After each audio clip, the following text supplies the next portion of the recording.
নির্বাচনের বর্তমান প্রেক্ষাপটে আমরা কিভাবে এগোচ্ছি, আমাদের মনোনয়ন নিয়ে আমরা যে মনোনয়ন দিয়েছি এর পরিপ্রেক্ষিতে বাংলাদেশে একটা নির্বাচনী হাওয়া বইছে এবং জনগণ নির্বাচনের পক্ষে তারা এখন কাজ করছে। সবাই প্রতিটি এলাকায় নির্বাচনী একটা হাওয়া বয়ে যাচ্ছে, এটা আলোচনা হয়েছে এবং প্রায় প্রত্যেকটি দলই তো নির্বাচনের জন্য কাজ করছে, এই বিষয়গুলো আলাপ হয়েছে।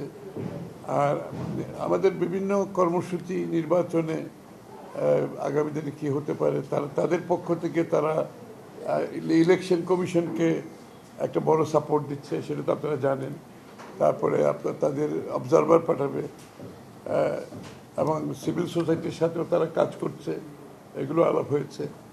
আর আগামী নির্বাচনে আমাদের প্রস্তুতি, বিএনপির প্রস্তুতি, মনোনয়ন, এগুলো আলাপ হয়েছে। এই তো মূলত নির্বাচন কেন্দ্রিক আলোচনা আর কি। নির্বাচন নিয়ে ইউরোপিয়ান ইউনিয়ন খুবই তারা নির্বাচনটা যাতে সফলভাবে হয় তারা সেদিকে বেশি মনোযোগ।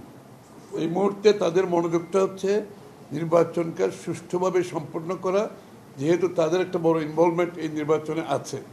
তারা চায় এই নির্বাচনটা সুষ্ঠুভাবে সমাধান হোক এবং দেশে গণতান্ত্রিক অর্ডারটা ফিরে আসুক। জুলাই স্বীকৃতির মাধ্যমে, জুলাই স্বীকৃতি বলতে কি আমি তো বুঝতে পারছেন, আমরা তো এই আমরা তো ইতিমধ্যে আলোচনা হয়েছে, ঐক্যমত হয়েছে, সনদ সই হয়েছে, তো এরপরে আর কি বাকি আছে আমাদের তো জানা নেই। এখন যদি এত আলোচনার পরে, ঐক্যমত হওয়ার পরে, সনদ সই হওয়ার পরে আর যে কিছু থাকতে পারে সেটা তো আমাদের বোঝার, আমরা ঠিক বুঝতে পারছি না ব্যাপারটা কি। আওয়ামী লীগ তো নির্বাচনের রেসেও নাই, দেশেও নাই, আওয়ামী লীগ নেত্রীও নাই, সুতরাং এটা আলোচনার কোনো বিষয় হতে পারে আমরা মনে করি। আর এরকম সন্ত্রাসী কর্মকাণ্ড তো যে কেউ, আওয়ামী লীগ কেন, যে কেউ করতে পারে। তো সন্ত্রাসী কর্মকাণ্ড তো এটার থেকে যদি আপনি সুরক্ষা চান তাহলে আইন শৃঙ্খলা বাহিনীকে তাদের দায়িত্ব পালন করতে হবে সঠিকভাবে। আর এইগুলো নির্বাচনের আগে কেউ সন্ত্রাসী কর্মকাণ্ডের মাধ্যমে নির্বাচনকে বাধাগ্রস্ত করতে পারবে সেটা বিশ্বাস করার কোনো কারণ নেই। বাংলাদেশের মানুষ অনেক সজাগ, তারা নির্বাচনের অপেক্ষায় আছে।